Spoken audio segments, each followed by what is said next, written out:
English stories. An adventure full of paint. When Alicia was very small, she found the most beautiful flower in the forest, but instead of plucking it, she stroked it and sang to it for a while. It was then that the magical animals of the forest chose her to be their protector, although she didn't know that yet. From then on, they took care of Alicia and taught her many things without her even noticing. But there was something that they couldn't teach her: Alicia rarely finished things properly. And that was something very important for a protector. She has to travel into the paper and learn there. But that's very dangerous, there's no other way. She's getting older. So, while she slept, they blew gently on her fingers. Next morning, Alicia drew a lovely picture of her house and family.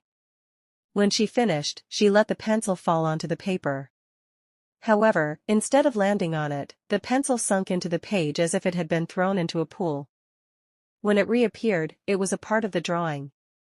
The same thing happened with the table, and with everything else that touched the paper. The page grew and grew as it flew around the house, sucking up the furniture and paintings. Alicia tried to stop it, but just by touching it she too became part of the drawing. When she got over her fright and saw herself inside the world of drawings, she decided to investigate. As she took her first step, however, she felt a strong pain in her leg and fell over. "What a fall, Alicia," said Nasco, the dog by her side, or something like a dog, because it had 5 legs and was covered in white spots that hadn't been colored in. "Didn't you realize that you're missing a foot?" It was true. While rushing to finish, Alicia had forgotten to draw one of her feet. Now she had to hop. Grrrrrrnnnnn, and nanana, she tried to respond. However, she had also drawn herself such a twisted mouth that nobody could understand what she was saying. She was more worried about her parents. She wasn't sure she'd put eyes and mouths on them, and she ran around the house looking for them. But she had drawn them outside, and when she wanted to go out she realized that she hadn't drawn the door of the house either. After a brief silence, they threw themselves at the house, trying to enter, and eventually one of them took advantage of a big uncolored hole to get in. "I should have colored the walls better," Alicia thought as she recognized the attacker. It was a black monster full of blotches that she drew one day when she was in a bad mood. More monsters followed him through the same hole, and Alicia only had time to flee, hopping after Nasco. "Follow me," said the dog, "Pico can help us."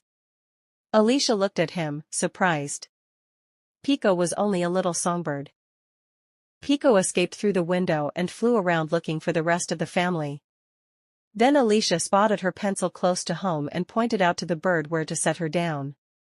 Once on the ground, the girl picked up the pencil and ran towards the house.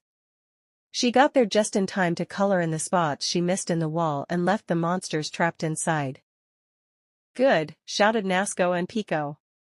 Then Alicia, looking at how much she had rushed to finish her drawing, took the pencil and started to finish it off, correcting her errors. But her elbowless arm failed her and the pencil fell to the ground, drawing a little black dot. "Oh no," said Nasco. "What's wrong with the dot?" asked Pico. "What's wrong with the dot?" asked Pico. "Well, it's not a dot, it's a black hole." And the moment the black hole started to grow and grow, absorbing everything with such force that nothing could escape its darkness. "That was very dangerous," said the magical creatures from their hiding place. "Yes, but she has learned that you can't leave things half done, even if they don't seem important. And this has turned her into a great protector." And it was true, because ever since then, Alicia finished things as carefully as she had started them, especially all her drawings. All? Well, not all of them, because Alicia always made sure to never draw feet on her monsters, just in case.